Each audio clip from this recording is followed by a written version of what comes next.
Do your hips ever feel weak or wobbly when you try to stand up or stand on one leg?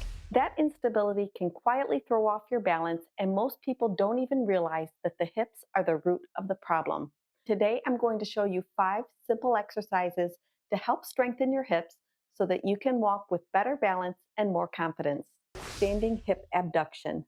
This exercise targets your gluteus medius, the muscle on the side of your hip that keeps your pelvis level when you walk or stand on one leg.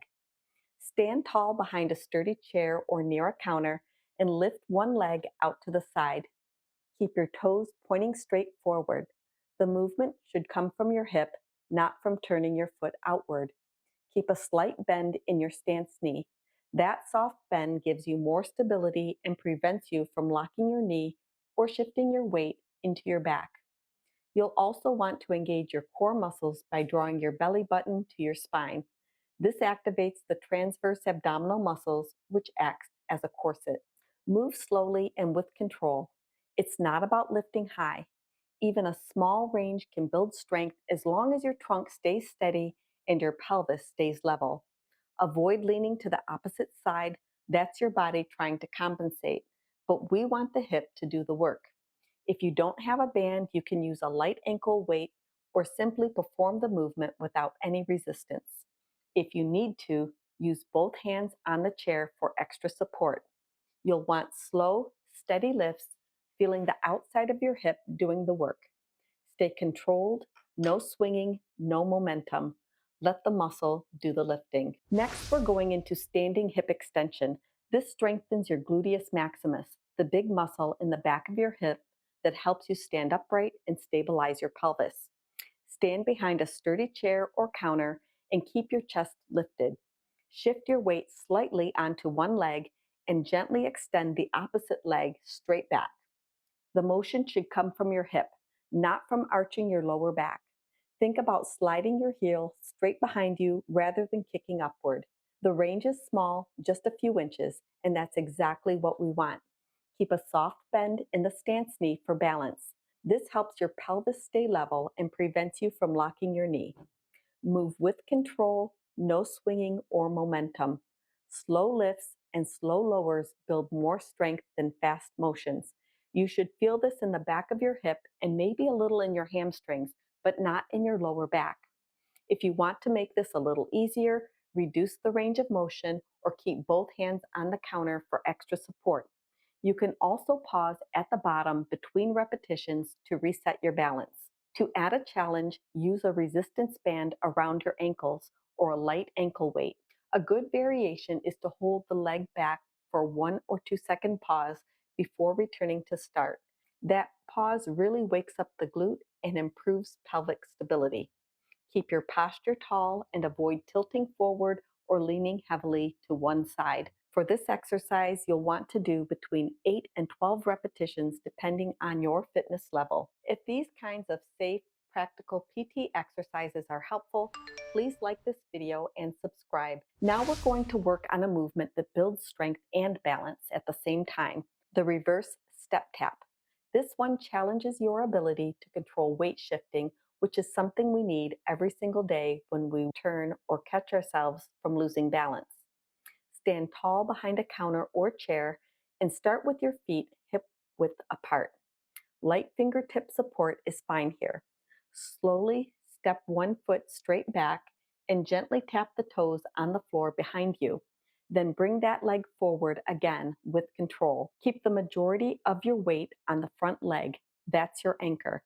The back leg is just tapping for balance. If you feel your weight drifting backward, slow down the movement and bring your focus back to the front heel. Maintain a soft bend in the knee of your standing leg. This helps your hips stabilize your pelvis and keeps your balance reactions active. Think about standing tall through your spine and keeping your core muscles activated. Move slowly. The slower the tap, the more you challenge your balance system. This isn't meant to be a lunge. It's a controlled step back that trains your brain and hips to respond smoothly without wobbling. To make this a little easier, use both hands for support or shorten the distance of your step. You can also slow down even more to give yourself extra time to organize the movement. To add a challenge, hover your hand over the chair instead of touching it. You can also add a slight pause at the back of the tap. That pause forces your ankle, knee, and hip to stabilize together. This movement naturally engages your glutes, hip stabilizers, and core, but the main goal is balance recovery. You're teaching your body how to stay steady while your center of mass shifts. That skill transfers directly to walking confidently, changing direction, and preventing falls. Next is the standing march. This exercise strengthens your hip flexors and improves your balance at the same time. Strong hip flexors help you lift your foot to clear the ground when you walk, step onto a curb, or climb stairs. All really important for staying steady and confident. Start tall with your feet hip width apart and place one or both hands lightly on a counter or chair for support. Gently lift one knee up toward hip height or whatever height feels comfortable for you. Lower it with control and repeat on the other side in a smooth, steady rhythm. As you march, keep your torso upright. Try not to lean back when the knee comes up. Let the hip flexor do the lifting. This is a great opportunity to work on slow, controlled movement rather than speed. The slower you lift and lower, the more control you build in your hips and your core. To make this a little easier, reduce the height of your knee lift and keep both hands firmly on the chair. You can also slow down the pace if balance feels shaky.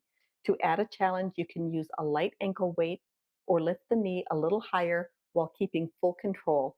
Another option is to remove one hand from the counter or alternate between fingertip support and no support. If you start to feel tension in your back, shorten the range of motion and reset your posture before continuing. Standing marching is a simple exercise, but it has a powerful effect on gait, balance, and everyday mobility. Let's finish with one of the most important functional movements, the sit to stand. This exercise strengthens your hips, thighs, and core. It's directly connected to how steady and confident you feel when you get up from a chair, get out of a car, or stand after resting. Start seated on the edge of a sturdy chair with your feet flat and positioned underneath your knees. Lean forward slightly from your hips. Press through your heels as you stand up tall. Then lower yourself back down with control. Focus on keeping your knees aligned with your feet. Try not to let them cave inward as you stand. That inward collapse usually means the hips aren't helping enough, and we want those hip muscles doing their job. Your movement should be slow and steady, not rushed. The controlled lowering phase is just as important as the lift. That's where you build strength and stability. Think about using your hips to drive the motion rather than relying on your knees. To make this a little easier, raise the seat height by placing a cushion on the chair or use the armrest for support. To add a challenge, cross your arms over your chest instead of pushing off from the chair, or slow down the lowering phase for a 3-second descent. Avoid collapsing down into the chair at the bottom. Think about controlling every inch of the movement.